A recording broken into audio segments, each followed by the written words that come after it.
I am the Biodiversity Officer for the forests, and most of my role revolves around wetlands. That revolves around anything from rivers to ponds to wet grasslands, floodplains, anything that is classified as a wetland, basically, as well as helping out with other biodiversity surveys that we have going on within the forest.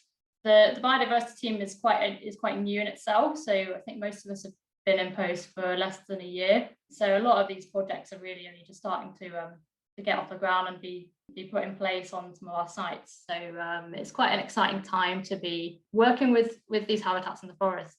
Hopefully you'll see how much potential there is within the forest to develop some of these further. So I'm going to talk about a little bit about wetlands in general, how important they are as an ecosystem. So they're defined as an ecosystem that's either permanently or seasonally inundated with water. And wetlands are a very broad term, really, for lots of different types of habitat, which can include rivers, streams, floodplains, lakes, ponds, estuaries, wet grasslands, wet woodlands. Anything in that list there on the slide really can encompass part of a wetland ecosystem. And they're very much found all linking together these different types of wetland systems. So they support a huge diversity of wildlife and very important ecosystems for a number of reasons. They have a number of sort of ecosystem services, which means that they have a number of utilities for humans, as well as being very beautiful and very diverse for wildlife as well. And many of them are kind of seasonally changing. So from year to year, they'll not stay the same. They'll be flooded, or they'll dry out in drier years. So they're really kind of a dynamic type of ecosystem. This isn't anywhere in the heart of Bingham Forest or indeed in Warwickshire. This is actually the Pantanal in South America, but I thought this was a great picture because it really shows off all the different types of habitat that you can get within a wetland system itself. So you've got these sort of vast areas of open water, but also these little patches of sort of wet grasslandy areas and wet woodlands. Although this is tropical, of course, this is a very much more diverse system than anything we have in the UK, but we would have once had sort of vast areas of wetlands, maybe not as big as Pantanal, but we would have once had sort of areas of wetland that would have looked a bit like this, in a temperate sense, of course. They're hugely important and often don't get as much of the press as sort of, say, rainforests do, or forests, or everyone's heard of the Amazon rainforest, but not a lot of people necessarily know about some of the larger wetland ecosystems that we have. So they have a function of being a floodplain. They're a very natural floodplain, and when water is kind of stored on the land in these systems, it's not going down into rivers as fast. So it's slowing the flow of water into those river systems, reducing the rate of flooding. They're very good at filtering nutrients and pollution. So any nutrients that come into these systems are kind of diluted, so that fewer of them get passed into our river systems and drinking water. A home for vast amounts of wildlife, which I'll get onto more of later on in the presentation. They're also really effective carbon sinks. So peatlands, which are a type of wetland, they store twice as much carbon as all the world's forests. Source of drinking water, and only 1% of our fresh water is actually usable as drinking water. This is worldwide. So even more important to preserve our wetland ecosystems, keep them clean and keep them functioning as they do, as well as being livelihoods and an important source of health and well-being for the population as well. In the UK, we've lost a lot of our wetland habitats in the last 100 years, up to 90%. Currently, wetlands make up only about 3% of the UK, but are home to 10% of our biodiversity, and much more biodiversity than that will use wetlands and ponds and areas of water, because ultimately all wildlife needs and plant life needs water to survive. So much higher percentage of that will actually be coming in and out of wetlands and using them. We've lost a great number of ponds. Over time, ponds dry up, they fill with sediment and become dried out if they're not managed regularly. So over time, that kind of loses the number of ponds that we have. unfortunately, only around 15% of our rivers in England are classified as good quality. It's a bit higher for Scotland and Wales and Northern Ireland. So this is one of our wetlands in the UK. This is Leighton Moss, which is a nice big area of reed bed and wet woodland and marshland. So this is quite a familiar scene across the UK, and this picture is of the Somerset, and it's not technically meant to be a wetland anymore. It's not really a wetland anymore, but it does still flood every year, almost, I think. It shows how these areas of low-lying floodplains, they're really quite vulnerable to flooding, because they would once have functioned as a wetland system, but now they're kind of over the course of time, they've been drained, and they've had sort of land drains put in them, and rivers have been straightened, and so now they have much less capacity to hold water within them, and unfortunately that is a big driver of a lot of the sort of seasonal flooding that we get. So this is the Somerset Levels, which would once have been a massive wetland, and it sort of still does become a wetland, whether intentionally or not, but it's unfortunately causes a huge amount of flooding damage as well. So it's important to keep water on the land where we can. So yeah, our wetland habitats are often quite undervalued. Some of the major threats to them include development. So because they're in often quite low-lying areas, they are quite accessible and flat. So they're quite prime targets for development, even though a lot of them are within floodplains, which can cause a lot of issues. Some of the other threats can include drainage,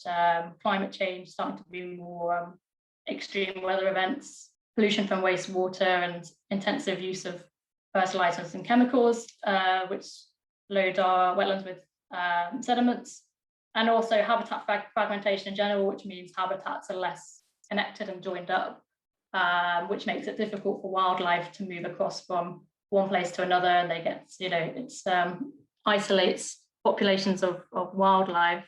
And many former wetland areas have had quite big networks of drainage channels put in for agricultural reasons normally, to create better conditions for arable and livestock production, but that in fact then does make it less, that gives the land less capacity to hold water. So this has all happened over a period of sort of hundreds of years, really. Some of our iconic species in the UK are reliant on wetlands, which includes the curlew. The curlew is very rare now in this part of the world. I think that it still breeds along the Severn Vale, but it's very reliant on wet grassland habitat, and it's very reliant on sort of having that diversity of different vegetation heights, which we call mosaics. So the best sorts of habitats, they're not all uniform and the same. They have diverse little microhabitats, different vegetation heights, areas of bare ground, areas of deeper water, and areas of shallower water. So when we sort of plan biodiversity projects, we're aiming for something like a bit of everything, a bit of variety, more so than having all the habitat uniformly the same. And a lot of this kind of natural wet grassland has been lost over the years. So, which is a key habitat of this bird, which is very beautiful and has a very evocative sound. So that's a bit of a gloomy way to start the presentation, but I thought I'd give you a bit of background to the kind of the current state of our wetlands and in the UK and in the world. But the positive news is that wetlands actually take a much shorter time frame to recover than some other habitats do. So forests, once you lose an ancient woodland, that's kind of gone forever, or at least for the next 400 years. But with the exception of peatlands, where the peat takes a very long time to be formed again once you've lost it, a lot of wetlands can be restored and even created in new places, and those habitats can colonize within quite a short period of time and sort of immediately have benefits on the surrounding environment. So once you sort of start to have an area of water that wildlife can find, then it will come. So that's the positive side of the introduction. So these are some pictures of habitats found within the forests, some wetland habitats found in the forest. We've got a number of the habitats I had listed on the first page within the forest. We've got rivers, ponds, reed beds, we've got some wet grasslandy areas next to floodplains and tributaries.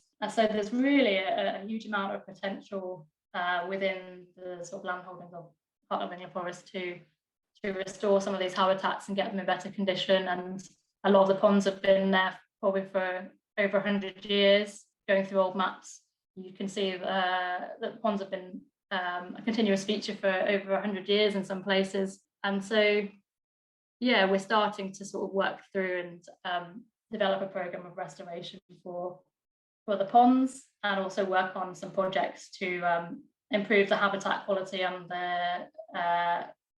the water quality of our river systems as well. Within the forest, these are just some of the kind of habitats, wetland habitats you can find. There are three major rivers. There's the Olne, the Arrow and the Avon, and on some sites we have that major branch of river, and on some we have the tributaries, such as the Nolan Brook, the Hughes Brook, and some unnamed tributaries, such as one at Traps Green, which is an unnamed tributary of the Olne. It's quite far upstream, so it's a good chance to kind of hold water upstream of that catchment. There's over 100 ponds in the forest. We're still kind of going out and surveying those this spring. We've been doing a lot of sort of habitat quality surveys of those ponds and sort of assessing what condition they're in. And then in the autumn and winter, we plan to improve the condition of some of those ponds. There are some reed beds and wetlands on some of our sites at Netherstead, which is a good home for wetland birds such as reed bunting.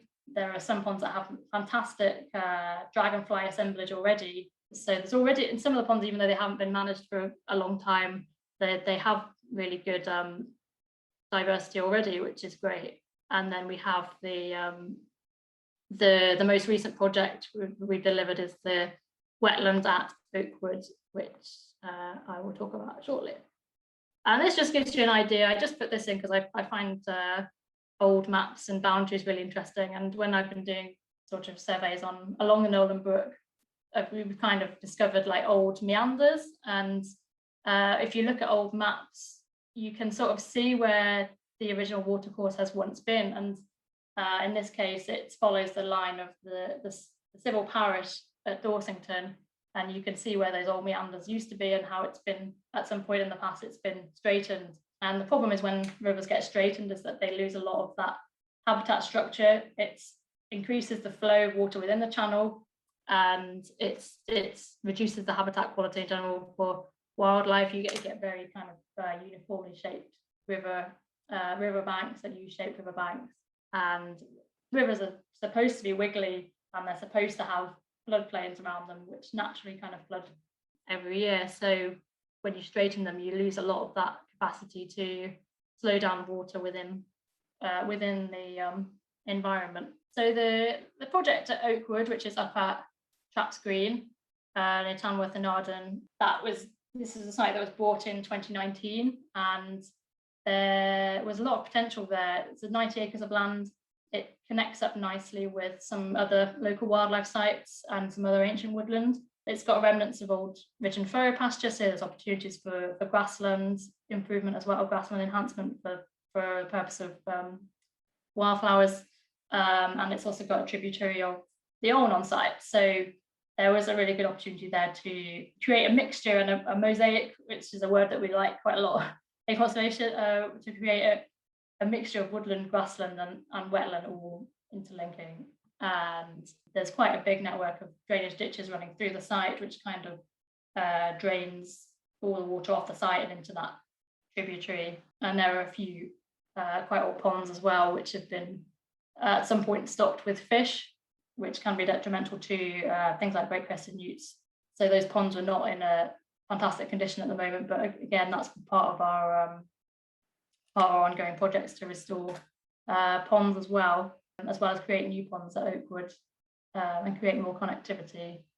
This slide is just kind of an overview of how the site is kind of planned out when the site is purchased. For example, at Oakwood, so certain areas are dedicated to tree planting, but then quite a lot of areas also left for other habitats like woodland rides. The ridge and furrow grassland is always conserved as well, and areas by streams and tributaries are often left for more wetland type habitats. So although a lot of our habitat is planted with trees, there is also a huge proportion that is left for purpose of improving it for grassland species and wetland species. So that's kind of the design of it.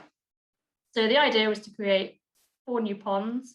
One of them is connected to the old tributary, and the other 3 are what we call offline, so they're not connected directly to the channel. So within the channel itself, we created more sub-channels, more woody debris and gravelly areas and pools, all of which creates better habitat for a more variety of wildlife. So fish are really reliant on gravelly areas for spawning. Woody debris also really important for fish for like shelter in the channels. And these areas of deeper pools, again, it's the more kind of micro habitats you have within an environment, the better, really, because that's the more niches for more species. And in order to hold water within these ponds, we blocked up a couple of underground land drains. So some of these were feeding water into the ponds. When we had to dig down about 1.5 meters to break open these land drains, and then a couple of these ponds hold water pretty much all the time, and some of them are more sort of seasonal and more filled up with rainwater. We also blocked up a drainage ditch to sort of divert water flow into one of the ponds, and there's also a lot of water that flows down from the top of the field because it sits in quite a low area of the field, so it naturally accumulates a lot of water there. And that's kind of the outline of what we did with the channels of the very bottom there. That's sort of diversifying of the channels, and 4 ponds we've created. In red, we've got the drainage ditch that we blocked, and water now kind of flows sort of where at the top of the ditch and fall down into the pond. This is what it looked like before we did anything.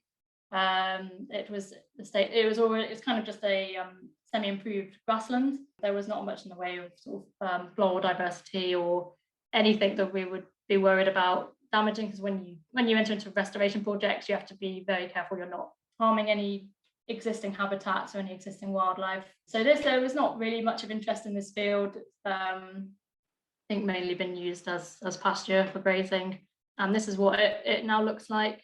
4 ponds all connected, 2 of them connected into the channel. Sorry, on the left we've got that's a couple of months after the restoration was done. Still quite fresh soil. Obviously haven't colonized with vegetation yet because it was done over winter. And on the right we've got the pond as it looked a couple of weeks ago. So it's really all that area was bare ground when we completed the works, and that has now already recolonized with vegetation and dragonflies and aquatic invertebrates. So there's already quite a few in there, and it just shows how quickly ponds can colonize once you put them in.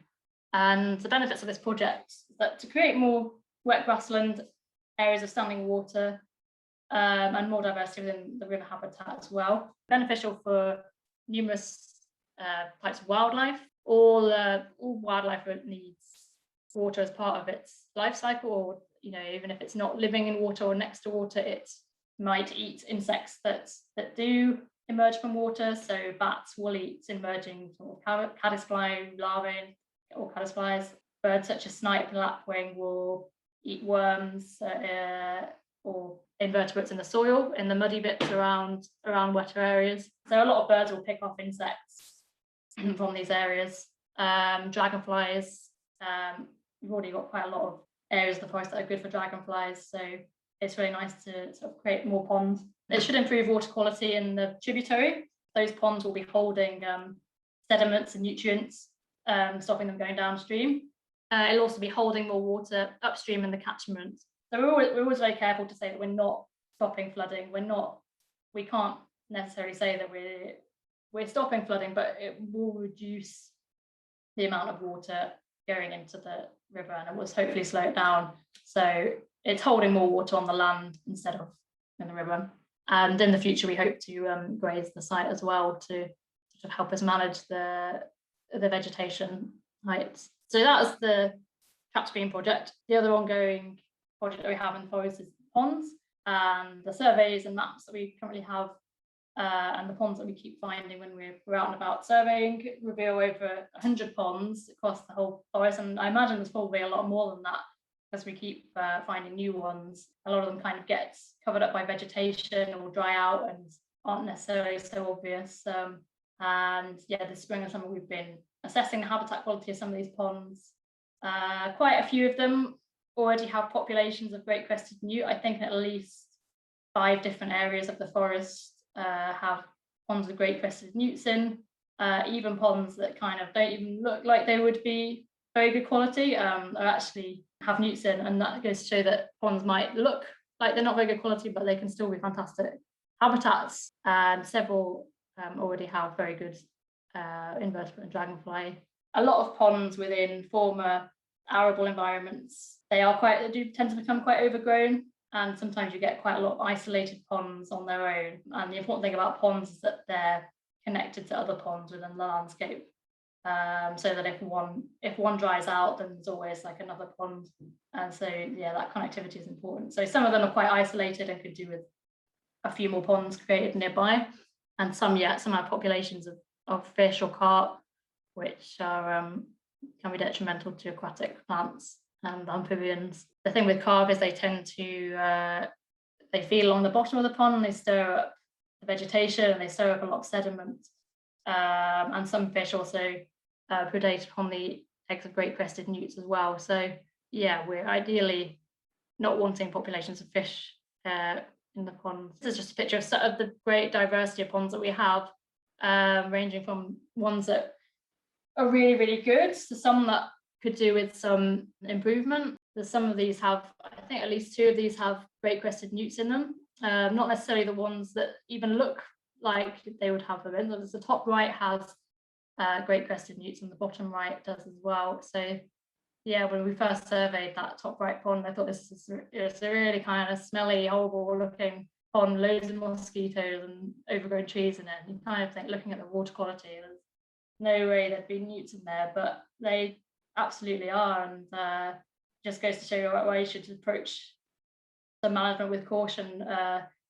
So you wouldn't want to go in and sort of clear out everything before getting an idea of what's already there. And yeah, a lot of the ponds, like in the bottom left, that's at Newnham, and that's quite an isolated and overgrown pond. So that's probably not got a huge amount of wildlife value, but again, you can never be sure. So we'll probably carry on assessing the habitat quality of these. The wildlife importance of these ponds is enormous. Again, as an undervalued habitat, people often assume that rivers and lakes have higher biodiversity than ponds, but actually quite a lot of ponds have a higher number of species than larger water bodies, and more scarce and rare species. And it's probably because ponds have been around for such a long period of time, and because of the nature of how dynamic they are, there will be certain species that are adapted to their temporary nature. So even ponds that dry out are valuable because there will be species that are adapted to that drying out phase and that adapt their life cycle accordingly to that phase. So even a dried out pond can have wildlife value. So this is just some guidance from the Freshwater Habitats Trust that I think is quite interesting. So it's good to have one single pond, but it's better to have a complex of ponds of different shapes and sizes and different depths. The most valuable part of the pond is actually the shallows, the bit that what we call it, I think it's the drawdown area, which is the zone between the kind of the drying out area, the zone that dries out every year. And that is actually quite often the most biodiverse part of the pond in those sort of shallower areas. So different water depths support different plant animals and communities and different types of submergent and emergent vegetation. So ideas for the future, we're still carrying out a lot of waterway surveys, and we've done a few this year. It's quite clear the forest has enormous potential for more wetland areas and more pond restoration, and we're developing some project ideas at the moment. Some around improving the quality of the Nolan Brook, which is currently quite straightened, not very much structure, and there's quite a lot of local water quality and flooding issues there. So that's quite a good opportunity to address a brook that's not necessarily in a great condition. There are plans for more drainage ditch blocking. There's opportunities for more pond creation and restoration, the floodplain reconnection. There's a big pond at Studley Thorns that we're reconnecting to the floodplain. That will be a project in September, where that pond also needs a lot of desilting. It's become quite silted up. And there's also opportunities for sort of grassland enhancement, wet grassland enhancement, sort of adjacent to the river, sort of historic floodplain meadows, which have been quite diverse for wildflower species that are specifically adapted to floodplains. So there's quite a few sites within the heart of England Forest, such as that along the River Avon and at Arrow as well, where there's some nice grassland adjacent to the river, and also improving the state of some of our current wetlands. For example, at Netherstead, which has quite a big wetland area, which has some problems with the water flow at the moment, that we're trying to improve there.